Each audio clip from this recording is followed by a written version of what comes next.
Naugnay na sa ilang kontrobersya ang ilang construction company na inilista ng Pangulo na naka-corner sa mga proyekto kontra baha. Ang isang sinita noon ng COA dahil bitin ang ginawang kalsada at naging supplier din ng overpriced laptop sa DepEd, naging incorporator ang isang kongresista. Nakatutok si Maki Pulido. 20% of the entire 545 billion budget napunta lang sa 15 na kontraktor. Sa 15 construction companies na binanggit ng Pangulo, pinakamalaking halaga ng mga proyekto ang nakuha ng SunWest Incorporated base sa datos mula sa Malacanang. Para yan sa 78 flood control projects na nagkakahalaga ng mahigit 10 bilyong piso.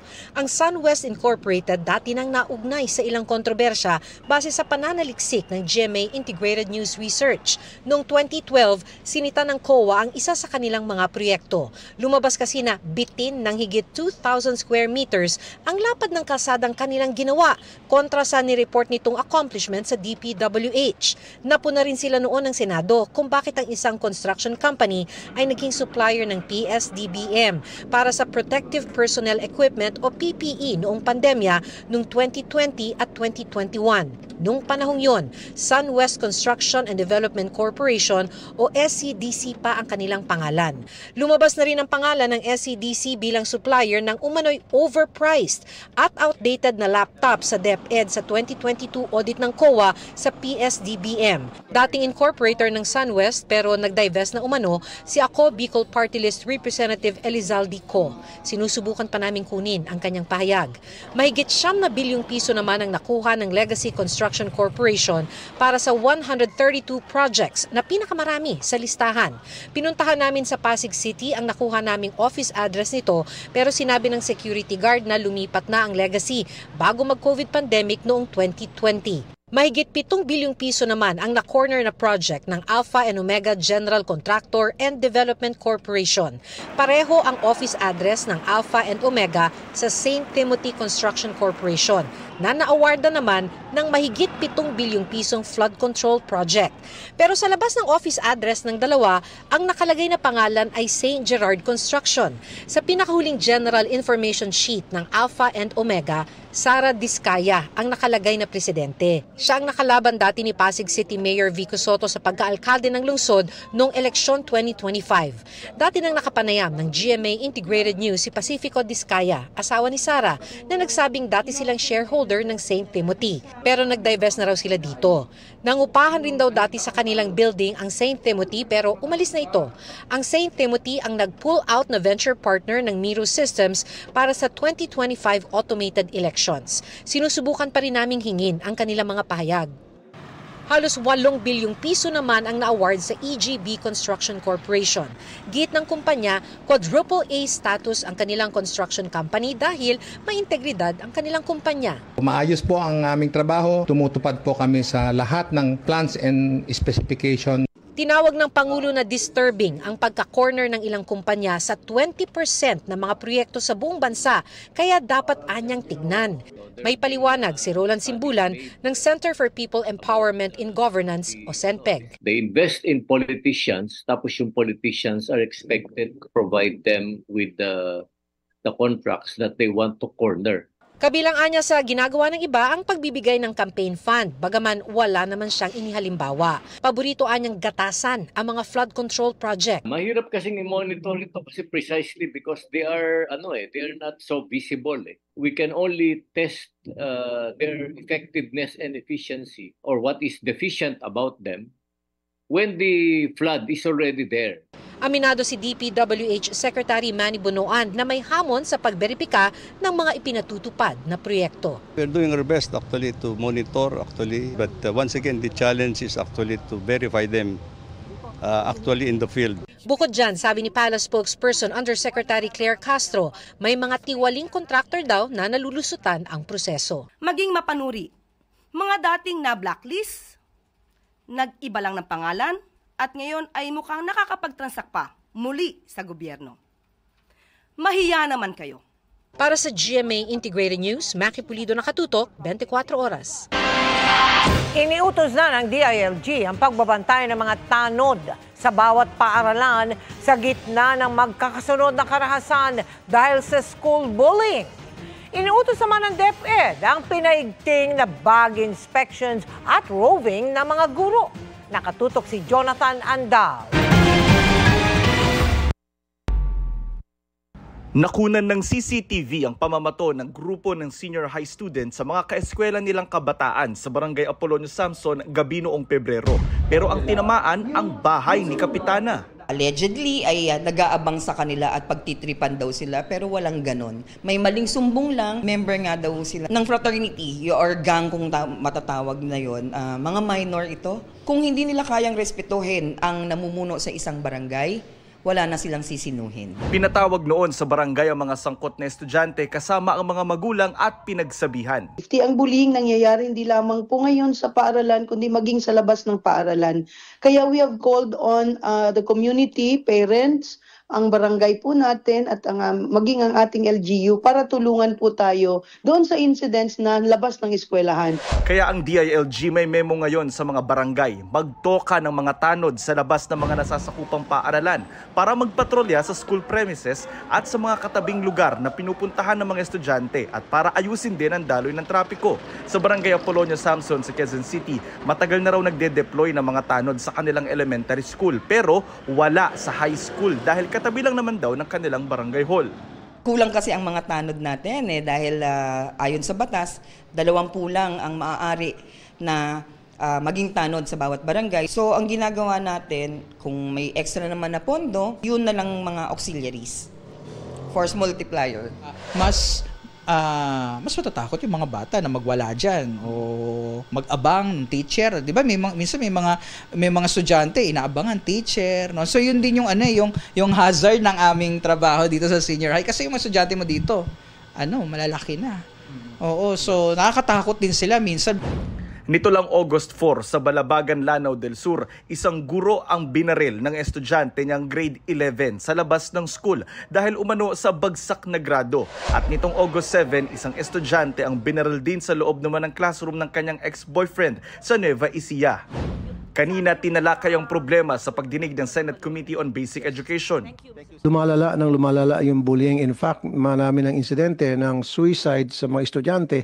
It's either binubuli sila ng kanilang kapwa estudyante or binubuli sila ng kanilang mga guro. So anong klaseng programa meron kayo na para ma-address tong lumalalang problema sa bullying sa elementary at sa senior high? Noong August 6 lang nag-issue po ng bagong IRR tungkol sa anti-bullying policy po ng Department of Education. Pinagigting po yung efforts para po ma-prevent yung bullying incidents sa mga eskwelahan. Ngayon po meron ng Learners Permission Officer. Siya po yung nakatutok sa bawat eskwelahan. Ngayon, mas paigtingin pa natin ang protocols po. Yung pag-i-inspect ng bag pag pumasok sa paaralan. Tapos po yung ating mga guro, dapat po may roving po tayo ng mga school personnel para tingnan kung anong nangyayari sa bawat silid-aralan o kahit maging sa CR.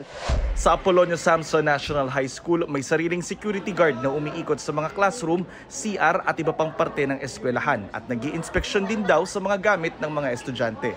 Para sa GMA Integrated News, Jonathan Andal, nakatutok, 24 oras. Ikinabahala ng ibang bansa ang pagbuntot ng 2 barko ng China sa barko ng Pilipinas na nauwi sa banggaan ng mga Chinese vessel. Sinisi ng China ang Pilipinas sa insidente pero tinablayan ng Defense Department. Nakatutok si JP Soriano.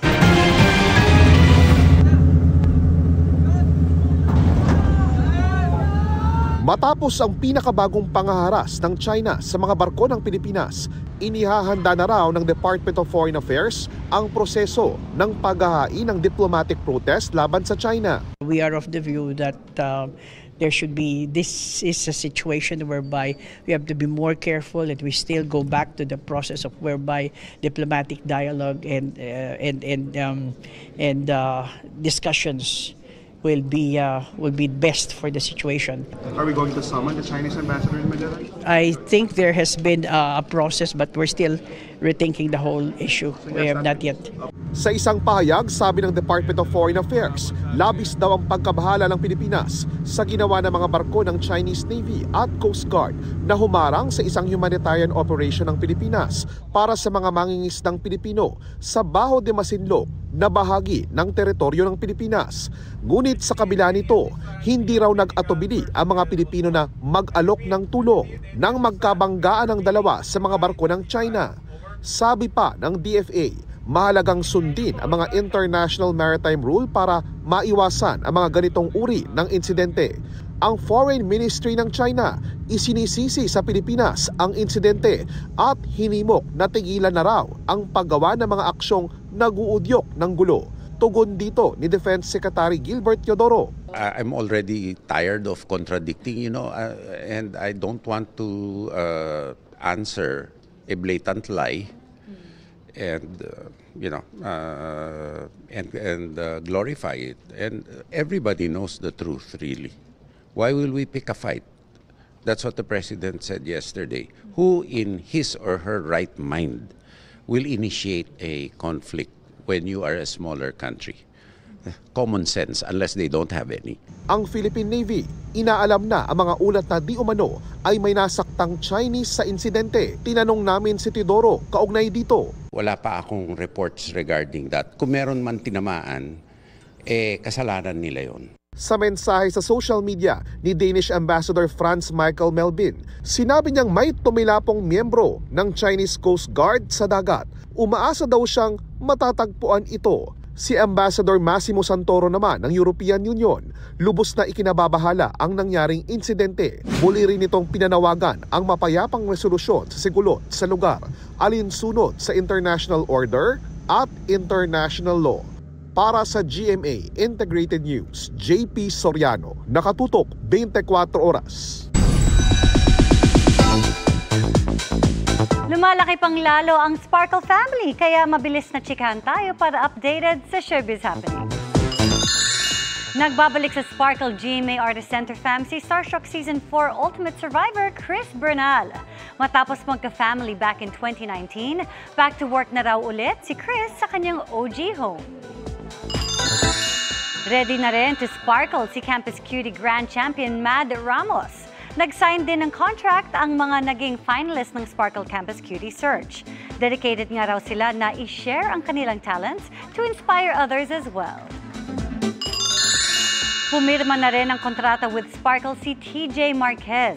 Ayon kay TJ, naging tahanan niya na ang GMA Network sa kanyang showbiz career kaya napili niya ang Sparkle. Nanguna sa contract signing ng stars sina GMA Network Senior Vice President, Attorney Annette Gozon Valdez at Sparkle First Vice President Joy Marcelo.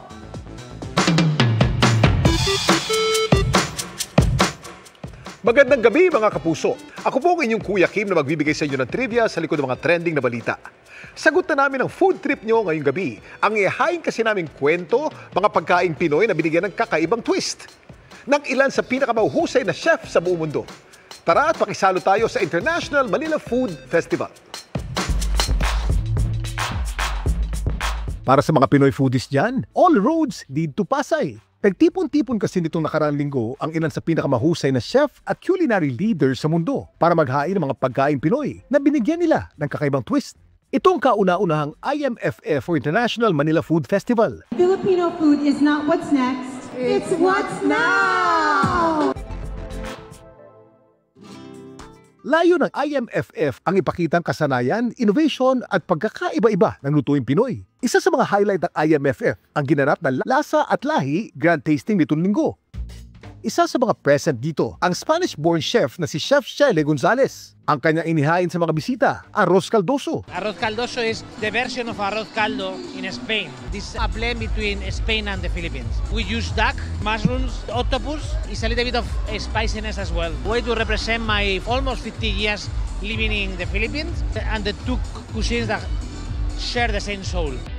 Ang scallops na sagana sa ating mga katubigan. Binigyan naman ng Vietnamese twist ng Filipino-American executive chef na si Chef Tara Monsod. I'm serving a scallop crudo, so it's raw, over glass noodles, dragon fruit, and a calamansi nakmam. It's like kinilaw and Vietnamese food kind of mixed together. And you just eat it in the shell, and it's a one bite.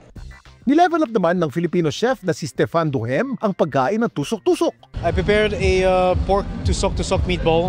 It's got a sweet barbecue sauce, pineapple glaze, and chicken curry sauce with a bit of peanuts, mustasa, and lettuce. At para naman mas marami pa raw ang maenganyong kumain ng balut, binigyan ito ni Chef Josh Boatwood ng kakaibang twist. So what we've done, we've taken duck eggs and we turned it into a chawanmushi or a duck egg custard. We've confit duck legs and then combined that with some wonderful local aromatics and spices. And then we have topped it off with a jelly that we make out of pinakurat vinegar for that lovely little bit of spice and acidity. I don't think there's anything more iconic in terms of street food as the balut. Yung sa balut po, it really tastes good. May pagka-creamy side pa nga siya sa ilalim eh. And also, I love the sukang pinakurat. Sabi nga, if it ain't broke, don't fix it. Masarap na ang pagkain Pinoy. Pero kung ganito ba namang ini-level up, sino ba naman ang makakatanggi? Pero sa mga nagkikrave dyan ng classic na balot sa kanto, alam niyo ba kung saan ang tinuturing na balot capital dito sa Pilipinas? Mga kapuso, welcome to Pateros, Manila, ang nag-iisang bayan at pinakamalit na LGU sa Metro Manila at ang tinuturing na balot capital ng Pilipinas. Dito sa Pateros, hindi lang kilala ang kanilang duck farming industry, pati lang mauhusay nilang mangbabalot o yung mga gumagawa ng balot sa pamamagitan ng pag-incubate sa mga fertilized duck eggs sa loob ng 17 hanggang 21 days. Samantala, para malaman ang trivia sa likod ng viral na balita, i-post o i-comment lang, #Kuya Kim, ano na? Laging tandaan, kimportante ang may alam. Ako po si Kuya Kim at sagot ko kayo 24 oras. Samantala, isinugod sa ospital ang 3 estudyante matapos babagsakan ng mga tipak ng semento mula sa isang condominium building dito po sa Quezon City. Nakatutok live si Sandra Aguinaldo. Sandra. Yes, Emil, kritikal nga ang kondisyon ng 2 sa 3 bata na edad 12 anyos.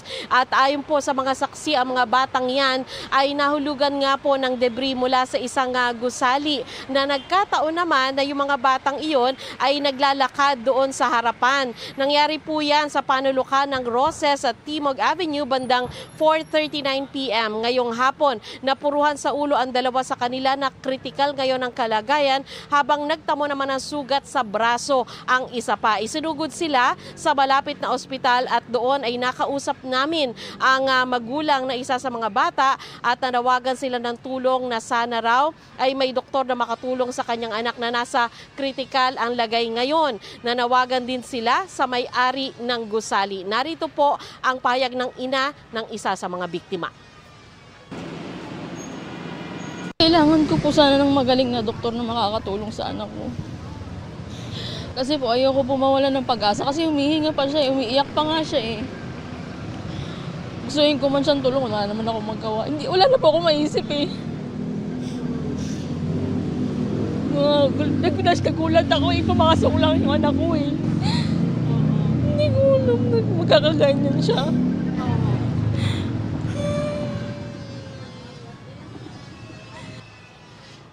Sa ngayon, Emil, nananawagan nga po yung magulang na isa dyan sa mga bata at nakausap ko rin po maging yung lolo naman nung isa pang nasa critical na kondisyon at sila po ay nananawagan ng tulong. Gayon din, nananawagan po sila para doon naman sa pananagutan ng may-ari ng gusali. At Emil, sinubukan na rin natin na makakuha ng pahayag mula doon sa administrator pero sa ngayon ay wala pang makausap. Emil?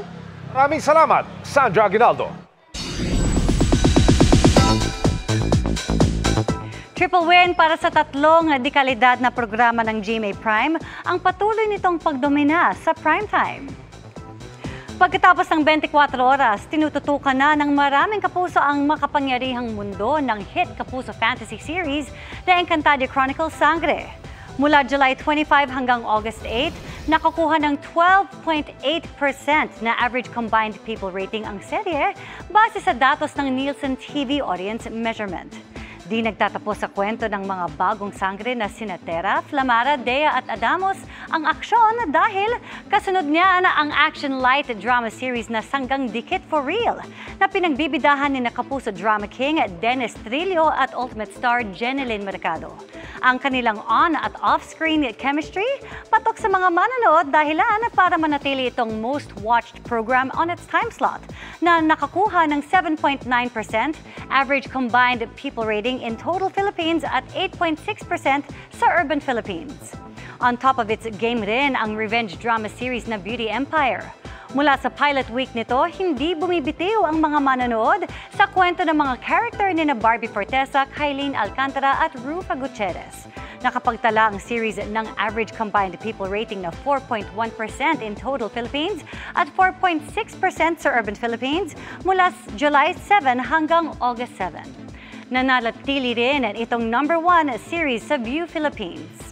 Ang tagumpay na ito patunay ng commitment ng GMA Network sa paghahatid ng dekalidad na content para sa mga manonood.